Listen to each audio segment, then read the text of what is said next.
A victory won, a comrade lost. To honor the fallen, living forge ever on, towards the light of a new day.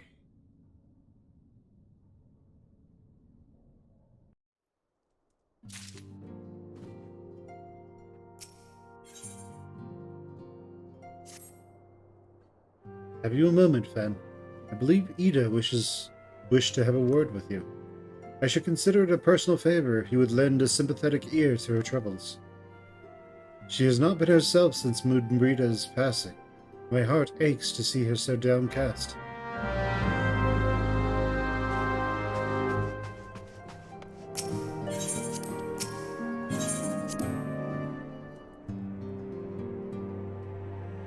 Alright, Ida. What can I do for you?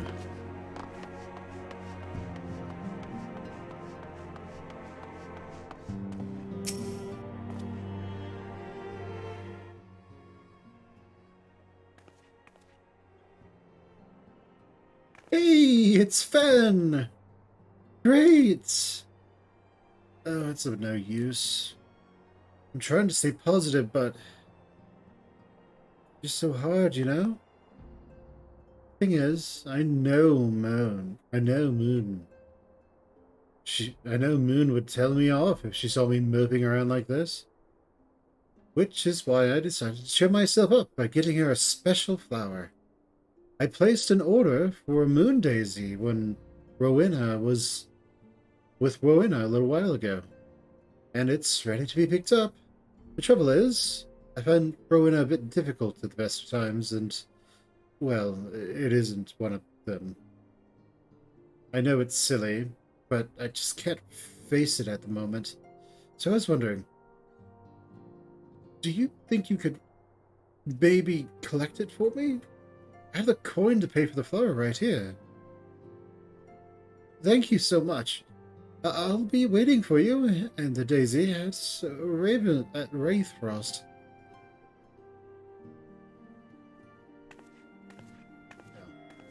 Rowena, what you got for me? What can I do for you today, Adventurer? Eldritch trinkets to trade?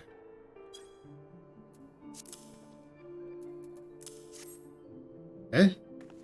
They've got you running errands now? Oh, them scions really know how to make the most of your talents, don't they? Sending the savior of Eorzea to a bleeding market. Fine use of your time is that is. Seriously though, you best learn how to say no. They'll have you mucking out the chocobo stables next. Anyway, what was you here to pick up? A moon daisy, was it? Here, take it. To that Ida lass, I got a wide selection of headwear in stock. If she ever decides to replace that dowdy old mask of hers. God knows she needs to. I think I'm going to leave this woman a one-star review on Eorzea. Hello, Ida. Rowena can be so annoying. She just will not take no for an answer. Every time I visit her, she insists I replace my visor with something more fashionable. When I tell her I like it fine, just fine the way it is, she says it again, and then again, and then again. It drives me crazy. What I meant to say is, I really appreciate you doing this for me. So, about the moon daisy. Here you are.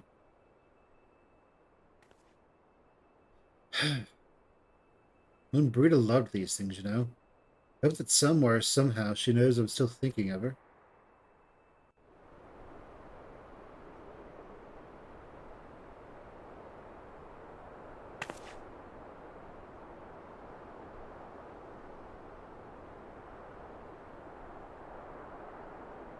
I'll never forget you, Moon. None of us will.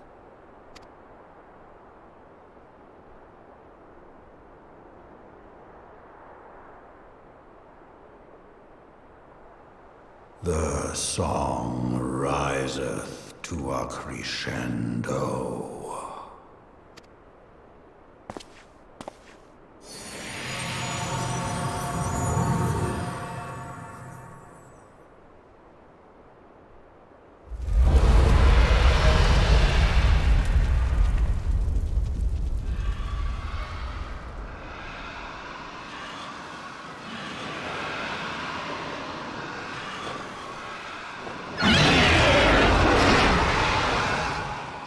that what I think it is? Hello, can you hear me? We have received grave tidings from Ishgard. Pray return to the Rising Stones at once.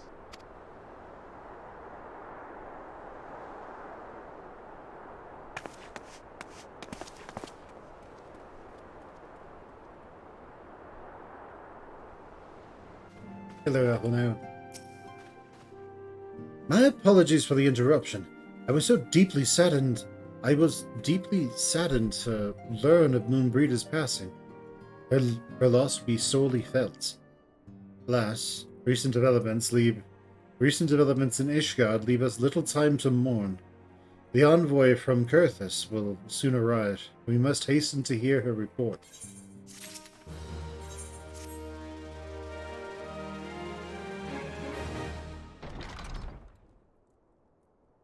The envoy is here.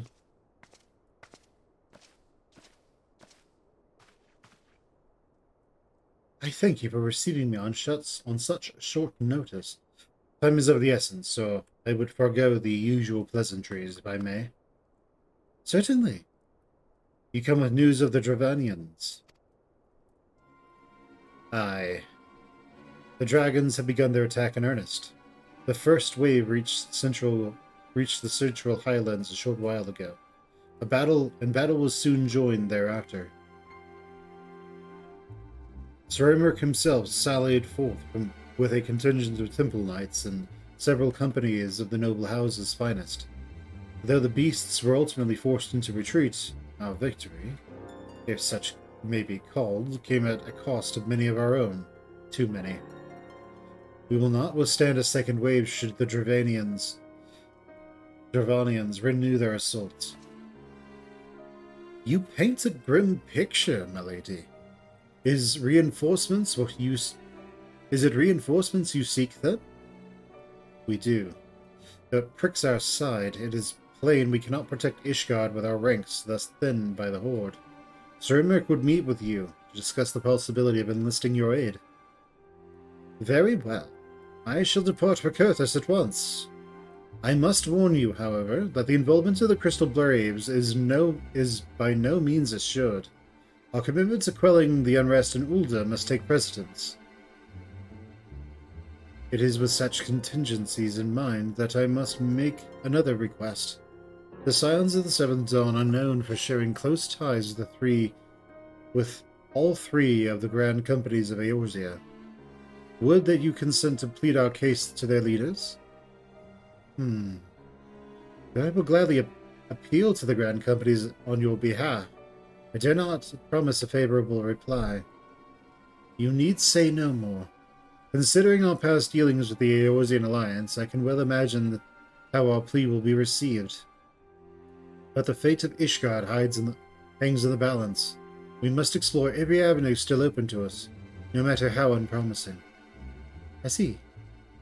Very well. I shall send envoys to each of the allied nations and have them present your request directly to the heads of the grand companies.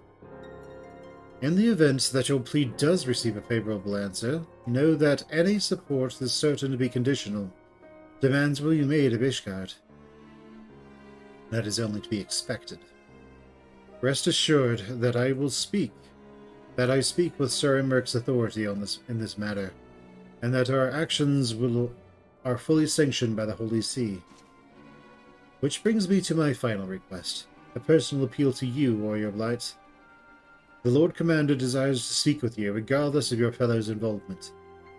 You faced Midgard's summer and survived. Anything you can share of your experience may yield us an advantage over our foe. Thank you. You wear the mantle of a hero well. 'Twould seem the roads lead us both to Camp Dragonhead. Seek me out when you arrive, then.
The sons must answer for their father's misdeeds.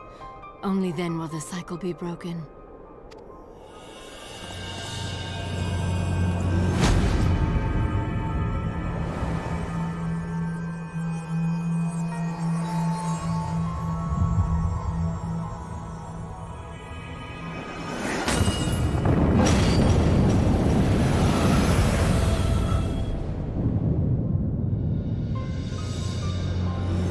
Brothers and sisters of the heavens, we raise our voices and join you in the chorus.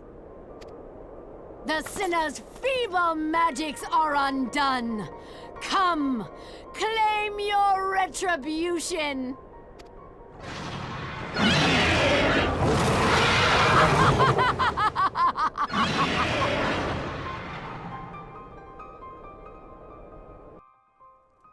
Whatever. It seems I was swifter, Fen. Seems I was the swifter, Fen. You too, however, have arrived with time to spare, for our hosts have yet to make an appearance. The murmurings about camp tell some manner of trouble at the gates of judgment. In the Lord Commander's absence, I suggest we visit the place and find out what is afoot. Tenterhooked Temple Knight. I laid eyes upon Lady Iceheart. Felt the marrow freeze within my bones.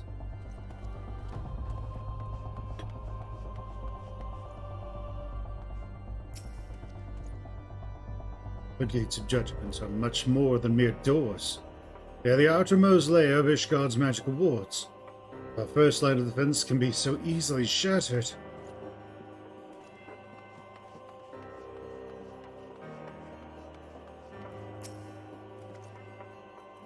Dyspeptic Dragoon. I think that means he's like sick. Heretic scum! How dare they meddle with our divine protections? I shall rid our nation of their blasphemy, but it means cutting them down, one by one.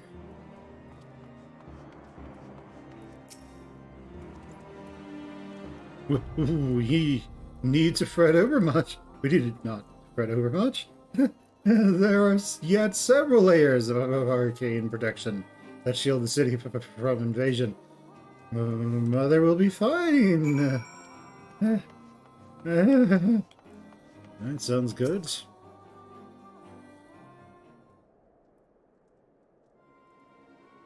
Twould seem the heretics have struck the first and most telling blow against Ishgard. Science, we expected you at Camp Dragonhead. My apologies.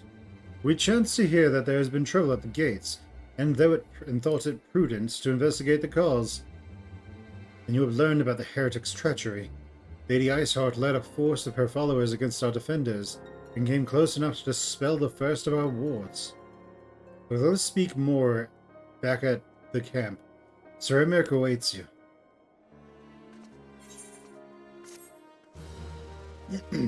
Alright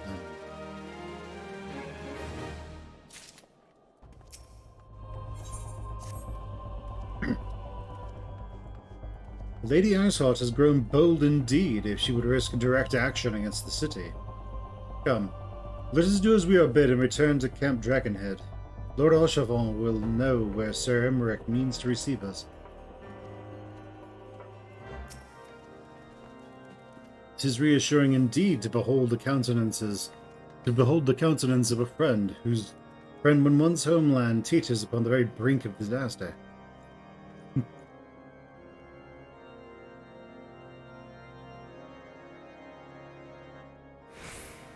Though a single misstep could bring us plunging into the abyss, your heroic presence stokes the flames of courage within my heart. Ah, but you do not come to Dragonhead to listen to my prattling. The Lord Commander has arrived, and would treat with you in the intercessory. Greetings, sir. Shall I show you inside?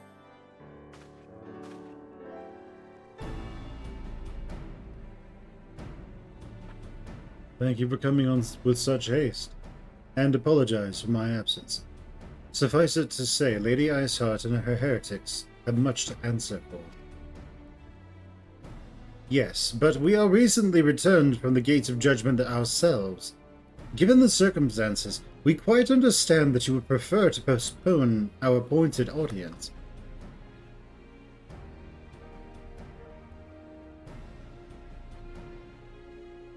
On the contrary, Master Alphinaud, I think it more important than ever that this meeting take place. Rest assured, I shall return to my post on Ishgard's walls the moment our business is concluded. Before we move on to the subject of reinforcements, however, I would introduce you to a close friend and stalwart ally, Estinian.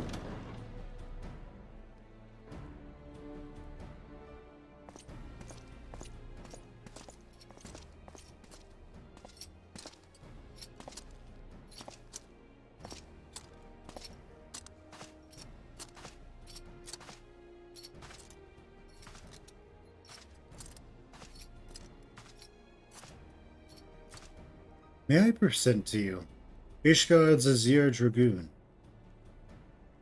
An impressive title, though I confess, I know precious little of the Order of the Dragoons. They are formidable warriors all. Yet, even among such masters of the lance, Estinian is without equal. He, out of all the warriors of Ishgard, was chosen to wield the power of dragons, and may thus contend with any Dravanian. You flatter me overmuch, Lord Commander. Ah, it is you. But of course, it is only fitting that fate should draw the two of us together. Well, now that we have all been introduced, let us proceed to the matter at hand. I would share with you what we have learned of Iceheart's design, as confessed by the heretics taken captive after the assault on the gates. It would seem that Lady Iceheart and the Dravanians share a common goal, the reclamation of Nidhogg's stolen eye. Nidhogg? One of the 7 great worms. His name features prominently in your nation's history, though once defeated by the hero Haldrath. The beast is said to have terrorized Kurthus since Ishgard's founding. Aye. Many are the scars on our walls bear from Nidhogg's relentless efforts to raise the city. The trophy Haldrath plucked from the bested worm's skull, known simply as the Eye, is a treasured relic of Ishgard, and one possessed of untold power. Should it ever be returned to Nidhogg, the dread creature would be restored to the height of its strength, and then no wall or ward we could erect would ever be stout enough to deny him. My vengeful son hath waged war against Ishgard for 1,000 years. No mortal mind could comprehend the depths of his rancor. The eye itself is secreted deep within the vault.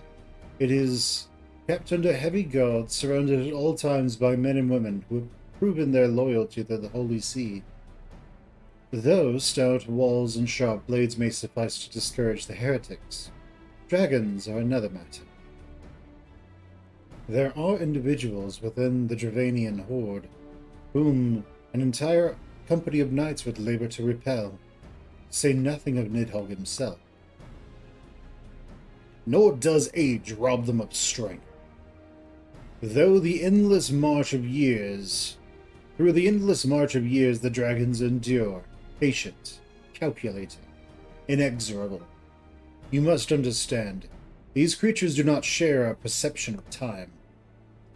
And that is especially true with great worms, they who spend centuries in slumber, only to wake and resume their campaign as if mere hours had passed.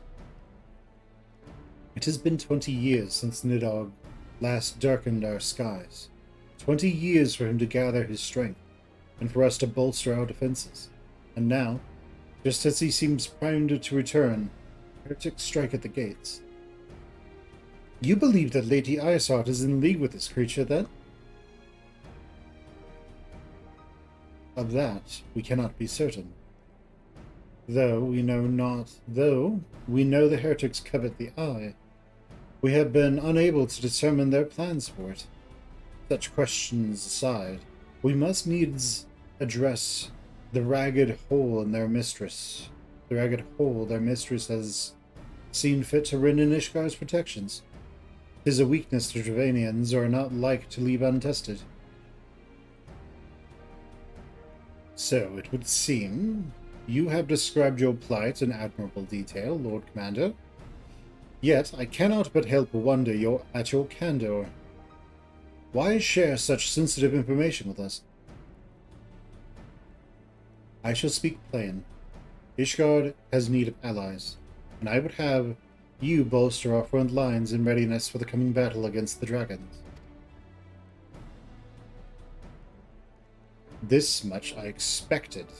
Unlike our arrangement concerning the Keeper of the Lake, however, only you stand to benefit from our assistance in this matter. I fail to see why we should intervene in a conflict which concerns only Ishgard and Dravania. When the Eorzean Alliance requested Ishgard's assistance during Operation Archon, you refused us.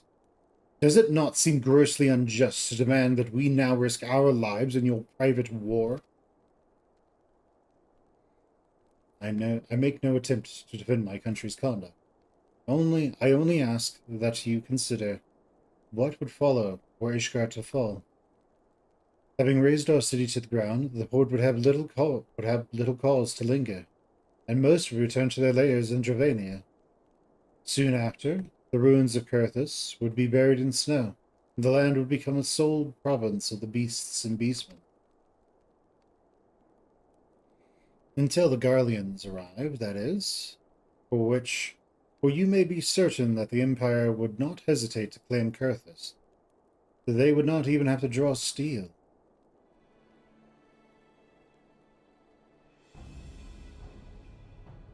An imperial province sharing a border with Mordona. 7 hells. Well then, we will assist you in repelling the dragons. The war of a Great Worm may have shaken the firmament, but we of Eorzea will not abandon our Ishgardian brothers to face the coming horde alone. Nor did I ever think you would. Now, on the matter of the war. Allow me, Sir Emmerich. Through the power of the Eye, I have become a vessel of Nidhogg's strength. His essence has stolen into my very blood. Fear not, I am in full control of my facilities, I assure you. And the Eye itself is of no relevance to this tale. It is not essential that I bear it with me wheresoever I go. Its lingering influence does, however, allow me to hear Nidhogg's voice. And the worm who roared was Nidhogg, aye. He means to hurl his horde against Denephin's color, and shatter the remaining wards that protect the city. There can be no doubt that a worm has summoned his minions to war.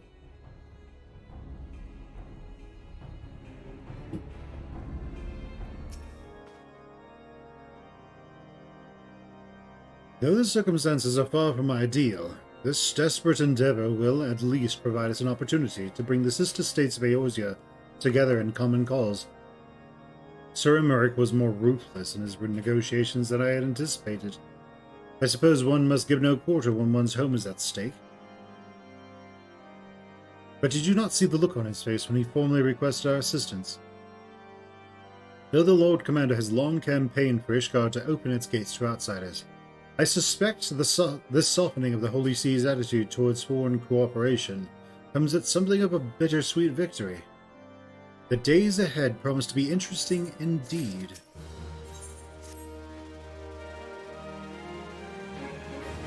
If we are to aid the Ishgardians in this war of theirs, preparations have to be made, and soon. Before proceeding, however, we must needs return to the Rising Stones and make our report to the antecedent.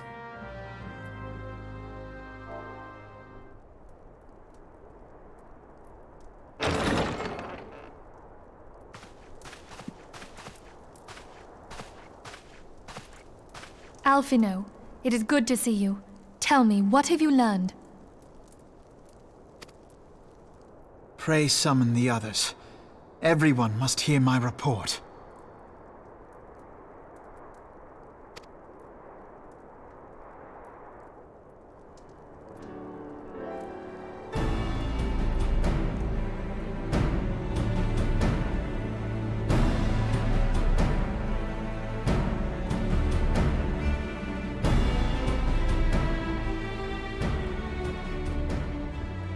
So this was all but a taste of what's to come. Indeed. The main host advances upon Ishgard as we speak. Whose vaunted defenses have been nullified. Shorn of its wards, the city will bear the full force of Nidhogg's fury. All those people.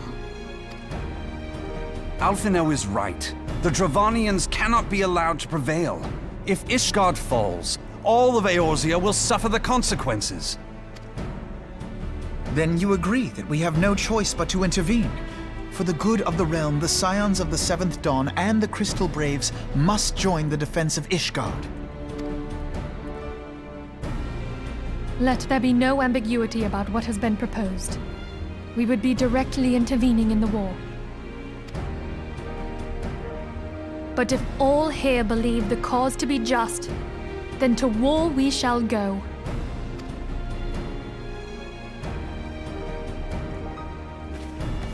The path we now embark upon is perilous, but I pray you will walk with us to the end. For those we have lost, for those we can yet save.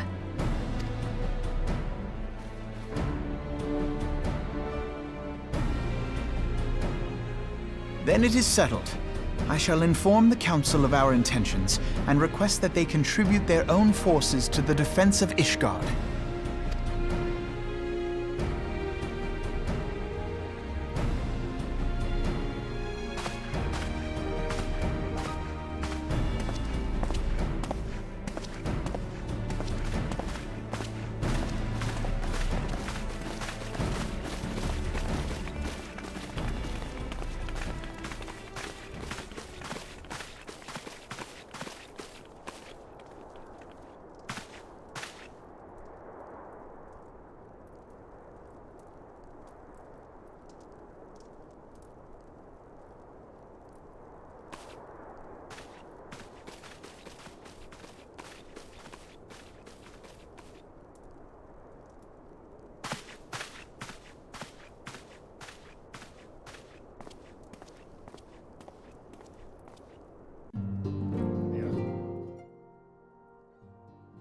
I have bid the Archons travel to their assigned nations.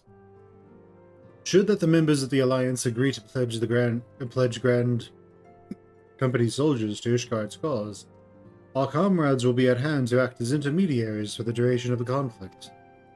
Small matter of persuading the Alliance leaders to grant such support, I leave to Alphino.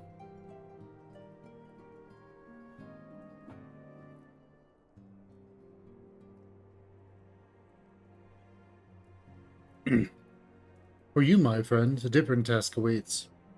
I would have you reach out to your fellow adventurers, gather what allies you may for the coming siege. I would also have you consider the matter of your own security. Revenant's Toll is but a short flight away from the snowfields of Kurthis. It is not unimaginable that the fighting may spill across the border. Pray brief Slapborn on the brewing conflict and discuss potential contingencies. The frontier settlers must be prepared if aught might wing its way over our walls. I only hope that such precautions prove unnecessary. Before you leave, Might I suggest that you have Tataru accompany you? She has a talent for administration and a firm grasp on the practical challenges we may encounter.